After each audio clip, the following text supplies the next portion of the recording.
when you get to be our age and you go on like really aggressive roller coasters, after waiting in line for about 60 minutes, you can't help but have to pee. And so, that was something I experienced recently in my Disney Universal Studios tour that we did. And it got me thinking, man, like when you got all these people and the urinals are long lines, there's a lot of weird things that people do, guys, when it comes to urinal stances. And so I texted Jones, I'm like, what do you think if we rank the top 3 labels for urinal stances? And he thought, what the hell? Let's do it. So, I don't see a lot of variance anymore in my day-to-day dad activities. You were on vacation. I was in a unique situation. Yeah, you saw different customs, different cultures, and a wide variety of ages, right? Correct. That's traditionally where you see a wide stance. I think the traditional 2 hands pose, if you're within a certain Midwest setting, that's pretty normal, right? Yeah. But there are other poses. And I will say Disney, of all places, is one of the most diverse places. It's a melting pot. Right, in the world. And so that lends us to the top 3 urinal stances for guys. What's your third one? All right, I'm going to start off. And this is one that kind of started the whole thing, right? And this is cell phone urinal guy. All right? Dangerous. Checking the cell phone while at the urinal? Not only checking, there were multiple people watching reels and videos up here, urinal stance, while they were going to the restroom, number oneing. I've never seen that before. And so, to me, that I was like, what in distracted what peeing. in the world? Like an important call, sure. Yeah. I get it. But just scrolling. Watching reels and scrolling. What? Like, that was kind of an eye-opener for me. I drop my keys all the time. I drop my phone quite often. I don't think I could trust myself with the phone in the hand at a urinal or the toilet, either one. That's danger. Okay. My number 3 is calling back from the way old days. This is called Look Ma No Hands. Oh. This is, I haven't seen it from anybody under the age of 60, but he just comfortably puts it down and then rests his 2 hands on the hips. Look Ma No Hands. That's it.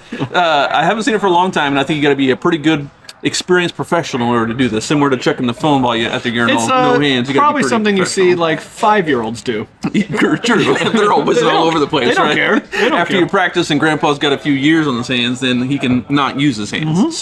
That's my number 3. My number 2 is the leaner. So this is the one that I probably see more often than any others at a urinal besides just the normal 2 hands. You got one hand, of course, doing the job, and then you got the leaner against the wall. So he's really focused on the intent, on the target, and aiming true to aim. So. Honorable mention for me was, and I saw this one a lot. Right, it was armrest. Right. You're almost like using it as a pillow. Like they're here. Like some guys might sleep. I don't know. They might take a power nap up here. Right, one arm up and rest guy. Yeah. It's very common. I do agree with that one. So one I didn't like quite frequently that was I was exposed to is 2 spread out legs guy. Oh yeah. Why is your foot touching my foot?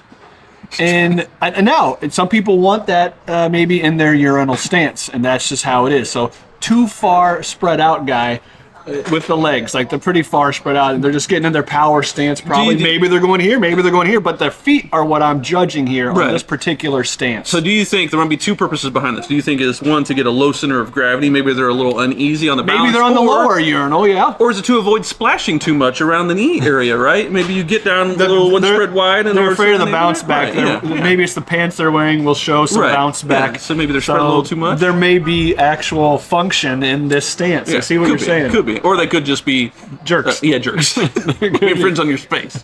Now, my number 1, and I'll be interested to hear Jones's. My number 1. This is what you were taught for me as a kid, and my dad even said it to me one time, and I'll never forget it. And he said, "Hands down, head up." And I thought, interesting. Okay, so that was it. I think that's the most purposeful one. It's a nice functional stance. Right. Hands down, head up. Yeah. Do your business. Yeah. check at the end, head out of there. I think you see that more often than not in the younger generation. And I like how you There's no described looking it, around. the Midwestern style. That's a nice Midwestern stance, right? It's comfort, right? Hands down, head up, Yeah. do your business. And I think it makes everybody in the room feel more comfortable if it's like straight ahead, right? You're Correct. focused, you're intent on the job, Correct. rather than doing one of those nonchalant That's right. poses. Number Okay. one. Okay, my number one is the power stance, and so this is the one hand aiming the other on the hip. Whoa. So you're not relaxed over the head or on the wall. You're Or on the straight, phone. You're straight on or on the phone. You're straight on the hip. So power stance seen it. locked in, right? So I think that's where the focus comes into play. That you really gotta make sure it goes in the right place. Well, isn't the ultimate power stance though with like a Superman Right. kind of thing? Correct. Yeah. Yeah, but then you don't have control over it. Control This one you were yeah, locked in. yeah. You know where it's going. And this is a dad's rank thing show, so we like control, with that. So that's a good one. But we could be forgetting one. Yeah, yeah. Let us us know know. if you've seen one in a bathroom near you.